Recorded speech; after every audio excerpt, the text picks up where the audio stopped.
Hi, Rob. Hi. Hi. Can you Should I look at you or the Yeah, camera? look at me. What's Look at better? me. Okay. Yeah, look at me. Look at me. I don't know what to do with my hands. Should I No, just you're hold, cool. Should I just You're hold them like this? Yeah, no, all you're the time? cool. Okay. I think you should hold them up the whole time. Yeah, Put 'em down. no, you know, and this is our second round of interviews, so it's always a constant evolution, a constant improvement. That's cool. I like it. Me too. It's great that you guys are doing that. I think so, and I think that people just have this kind of access. Like, look how close I am to you. You know, like you're a farmer. They can't tell on the TV, but Yeah. you're literally 6 inches So away from my face. close. So it's the wide angle so- lens. Yeah, it's real life. It's real life right now. Okay, so can you please tell us your name and the name of your farm? Sure. My name is Rob Barreca, and our farm is Counterculture Organic Farm, sometimes AKA Counterculture Food and Ferments, Counterculture Farm and Ferments. We have an identity crisis. We don't really know it's Counterculture something. Counterculture. Yeah. And where are you located? We're in Haleiwa, technically. We're right on the border of Haleiwa and Waialua. We like to say Waialua, but our mailing address is Haleiwa. Oh. Again, identity crisis. It's North Shore of Oahu. North Shore. Yeah. North Shore. Great. And can you tell me what you grow? Yeah, we grow. It's great that you're sitting right there because I can look at the crop planting board. It's right behind you. We grow carrots. I'll try and do from top down. We grow carrots, bok choy, kales, chard, sometimes beets, cilantro, parsley, herbs, nala orange, flint corn, grind it in a cornmeal, cabbage, daikon radish, watermelon radish, eggplant, dill, a lot of stuff. Year round? Diversified. Yeah, we're really trying to grow all of that year round. Some of the stuff we've struggled in the summer, so yeah, we're trying to figure out if there's, better varieties or just shift crops a little bit in the summer, but yeah, pretty much just trying to be really diverse and consistent year round and still learning. Has that been successful? I mean, I guess success is two-part. Like, obviously the things that you've continued to keep growing, grow, but where are you selling those kinds of things? Yeah, and so we've just been try to be really diverse in a lot of ways. Diverse in what we're growing just because we're still figuring it out and trying to see, like what we like to grow, what grows well, what the market wants, but also diverse in trying to sell to a bunch of different market channels. So like we sell a decent amount of stuff sort of like wholesale through most of it through FarmLink to like grocery stores and some restaurants. So some to like Foodland, a little bit Whole Foods, and some other restaurants on Oahu. And then probably about 6 months ago, we started the Kaka'ako Farmers Market on Saturday, so the Aloha Farm Lovers one. How's that been? And yeah, that's been pretty good. I think there's a good group of good customer base there, and a lot of people ask. We're certified, USDA certified organic, and a lot of people came up and said, "Are you guys certified organic?" And I was like, "Whoa, I've never heard." People are just like, "Oh, is it organic or no spray or whatever?" But people actually asking for that label is kind of interesting. So yeah, I don't know. I think with all the development going on down there, there's gonna be a lot more people there. And there's a gigantic Whole Foods, which maybe helps, maybe hurts. I don't know. We don't know yet. Right, so just kind of testing what markets you like and what kind of demands there are. Yeah, really just shotgunning it and trying to like see what sticks. For sure. And yeah, so still learning. How did you get into farming? I mean, I got into farming, I definitely because of Go Farm. It's really a fuzzy time in my life. I actually lived in Manoa, and I lived right next to the Magoon research station. But Gabe, who now works with us at Counterculture. He was running the soft student organic farm or training little garden, and it was right behind our house. So, and I was getting into gardening and like, oh, this is kind of neat. And I looked back there, and I started volunteering there and got to know him, and got into realizing that commercial production might be something I'm interested in. But I was still totally just dabbling, home scale. And then a friend really pressured me to apply to Go Farm. And I didn't really know that I was going to be into it or not, but yeah, so I got into Go Farm, and really I think, it started to feel like something that I really would want to do for a full-time deal. How long ago was that?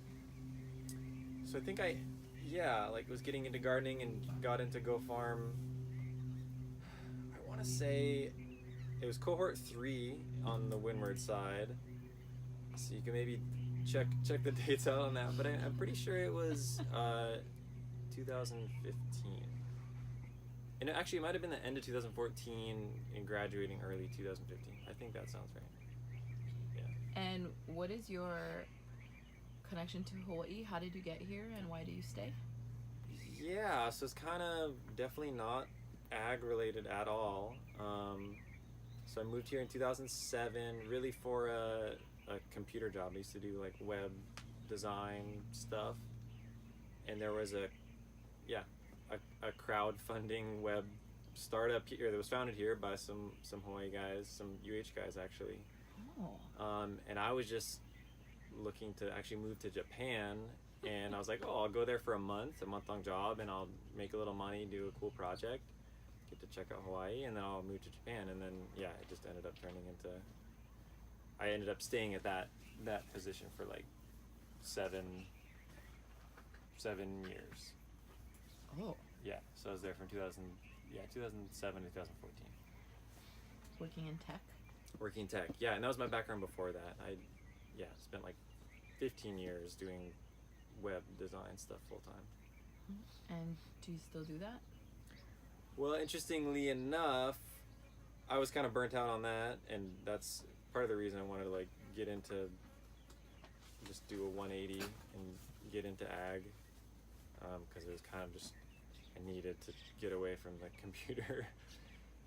But going through Go Farm, I was realizing like, everybody in the cohort is trying to sell to the same restaurants, and we're miscommunicating and over-delivering, under-delivering, and we're all driving to the same place and not coordinated. So I was like, well, there has to be like some sort of web application or something that could help with that.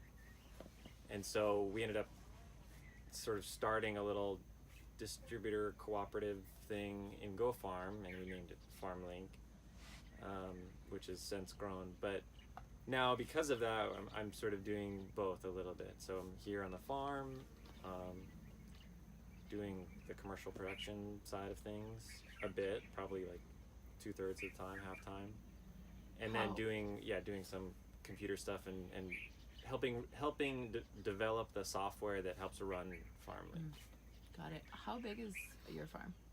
Our farm, land-wise, right now, it's a 5-acre parcel, Kamehameha School's parcel, but we just recently got another 6-acre parcel just down the street, a block away, that we're just in the process of clearing. It still needs a water meter, but we've been trying to get more land and expand, because there's only about 2 acres on this farm that are really under production for vegetables and bananas. And then we have chickens and ducks too, but the other 3 acres of our 5-acre parcel had really high salt content, so couldn't really grow many things. So we're setting up like nurseries and wash and pack shed and all that stuff on that side. So yeah, close to 10 acres kind of right now. Wow. Not all of it in production. And who helps you farm? So it's really 4 of us. It's myself, Gabriel Sachter-Smith, Daniel Lees, and Larnie Ghetto, that are involved with the farm and all aspects of the field production, and accounting and marketing and all, the whole shebang. But and then Larnie she has a side flower and business that she sort of runs within the farm bubble. That's great. It's nested in there. Nested. And what is your main inspiration for farming? Why do you farm? Yeah, I was asking myself that every day. Yeah. I think really multi-faceted, probably like everybody's. Part of it, like I said, was I was just grinding away at the computer, 10, 12 hours a day. So just like doing something real. I mean, sort of physical, that you can actually like see and touch. Tangible, maybe is a better word. I've always been interested in just, just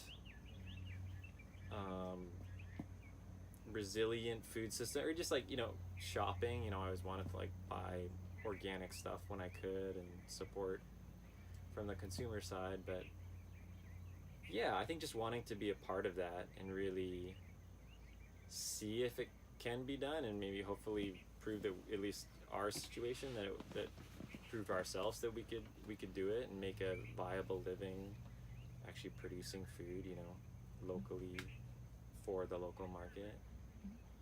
That seems to be kind of working out. Yeah, it's getting there. Getting there. Yeah, it's, I've had people tell me, gotta be patient, stick to it. We were talking the other day, and it was like, we feel like we're on the right path. We're not break even yet. We've had some grants that have helped us sort of bridge the gap, but we're totally on track to be able to like pay ourselves an okay wage, and have a viable business that's like growing local organic food. So I mean that's great, but now we're trying to figure out like, what are the most important things. We've been lucky and had some breaks here and there. We've been unlucky, but honestly, I think just the fact that we've survived for 2.5 years. I think just like you said, sticking to it and surviving, and not just that. Like, yeah, of course you need to survive to make a viable business. If you don't survive, you fail. But really, it's, and maybe because we are, none of us really are, we're from here, and some of us have been here for a while, but we're definitely not tapped into. At the beginning, it was very hard. We weren't tapped into all the restaurants, buyers, and didn't have that network. I mean, that was one really great thing about Go Farm, is it plugged us into a network for sure. But just surviving long enough that people start to hear your name, and it's like, oh, it's not so weird when you call and say, hey, you want to buy some counterculture veggies? And it's like, what is that? Who are you? Definitely. It's like, oh yeah, I heard about you guys, or I saw you on Instagram. It's like, yeah, let's talk. Definitely that relationship building.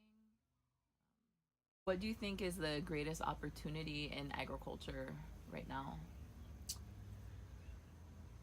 Honestly, I want to just say everything. It's, I mean, just like if you're talking about like what crops or products or whatever, like, because we've stuck it out for a couple years, I feel like we got sort of past that initial level of just flailing and not knowing who was out there, and it was rough. It felt sort of alone. You're just like, does anybody want this stuff? I feel like we're doing something good, but it's like I can't connect the dots. And then now we're like, we could grow like 100 times as much as we're growing now. And I mean, that's probably an exaggeration. Like, it would take time to build those relationships, but the demand is totally there.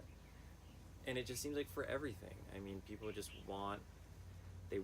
Of course, you got to be consistent and have quality product, and the prices have to work out. But especially on Oahu, I mean, there's just such a big market that it's really, just really the challenge is, finding the land and getting some startup funds. And for most of us, some of it was some private savings, but a lot of it was USDA and Department of Agriculture grants that really helped us fund things, for the first couple years where you're just not going to make money. Like, there's no way. Are you happy?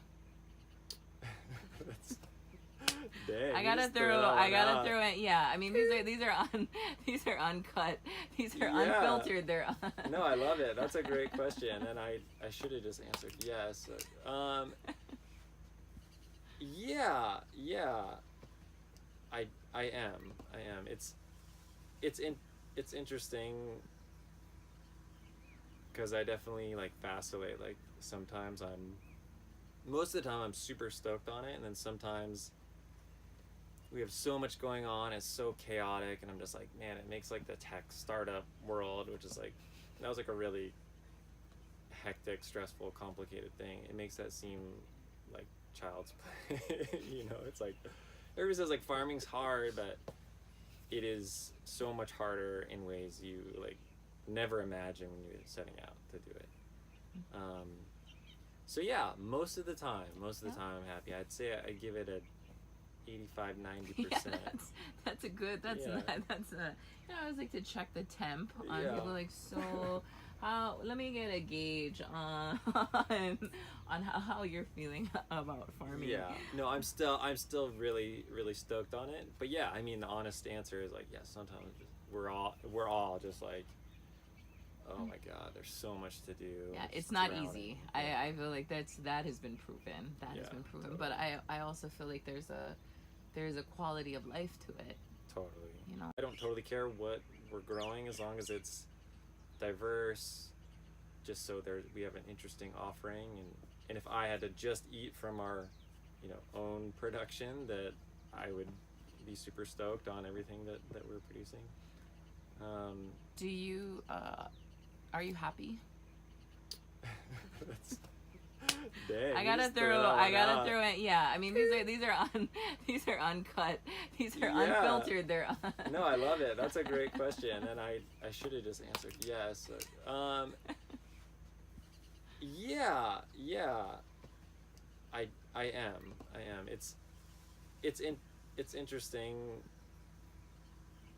because I definitely like vacillate. Like sometimes most of the time I'm super stoked on it, and then sometimes we have so much going on, it's so chaotic, and I'm just like, man, it makes like the tech startup world, which is like, that was like a really hectic, stressful, complicated thing. It makes that seem like child's play. It's like, everybody says like farming's hard, but it is so much harder in ways you like never imagine when you're setting out to do it. So yeah, most of the time I'm happy. I'd say I give it a 85-90%. Yeah, that's a good. That's Yeah. not. That's a. I always like to check the temp on Yeah. people. Like, so, let me get a gauge on how you're feeling about farming. Yeah. No, I'm still really stoked on it. But yeah, I mean, the honest answer is like, yeah, sometimes we're all just like, oh my god, there's so much to do. Yeah, just it's not drowning. easy. Yeah. I feel like that has been proven. Totally. But I also feel like there's a quality of life to it. Totally. So that's and that's why a lot of people do it. And I feel like that's, or want to do it. So like Yeah. So Yeah. I just like to just check in, throw those in there. That's a great question. And then last question is, if there was a message or a final note or a takeaway about farming or going into agriculture in Hawaii, what is the message that you would kind of like to leave behind, if you could? Like to somebody, like a perspective, somebody possibly interested in getting into commercial production, like what would I tell them? Well, I've been using sort of the idea of, if we lost this video, Yeah. and somebody dug it up and they found it, what would you want them to know about farming or growing food or agriculture? So more like time capsule kind of thing. God, I mean, there's so many things potentially could say. I was sort of thinking at first, I mean, maybe I'll say two things if I'm allowed in the time capsule. There's enough space. I think for like the prospective farmer, even though maybe that's not the question, but I think it's worth maybe repeating, just that you gotta want it and you gotta stick it out. and sort of trust that like you want it, you have to want it in order to stick it out. But just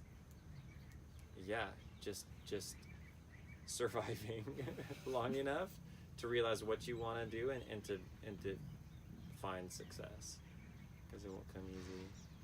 I think sort of maybe the more time capsule message, that it's maybe more of a question, I guess, but just especially on the North Shore, really all over the state, but on Oahu, I guess in Maui as well. But yeah, we're in this flashpoint of thousands of acres being sold off by Dole and HC, and these big landowners going from plantation ag to something, and that I think we totally have, it's an opportunity for all of us if there's enough people interested in it and enough innovation and demand, and that we can take those thousands of acres and really build a super resilient food system that is diverse in the amount of people and what they're growing, and just create a local economy, and not just for the economic sake of it, but just in the byproduct of it creating a cool place to live and to eat. So and maybe it's more just a big question mark of are we gonna be able to take all that land, and instead of turning it into luxury ag development, to actually produce food on it, Mm-hmm. and do that we have the technology to do that in a small, diversified, a bunch of businesses can act as we can be as more powerful and more resilient, definitely, than just a huge landowner that's doing plantation style ag. So let's see when they dig this up. Let's see if we got there. Right? Like, oh my gosh, he just told us the future. I feel like hopefully it will be the future, and I know we're it's trying to make it there. one, and just to all it's been great being able to get insight from people who are actually farming, and in a way it's sort of like a code question of like, what are your hopes or your visions for what our future looks like, and I think that there's so much opportunity there.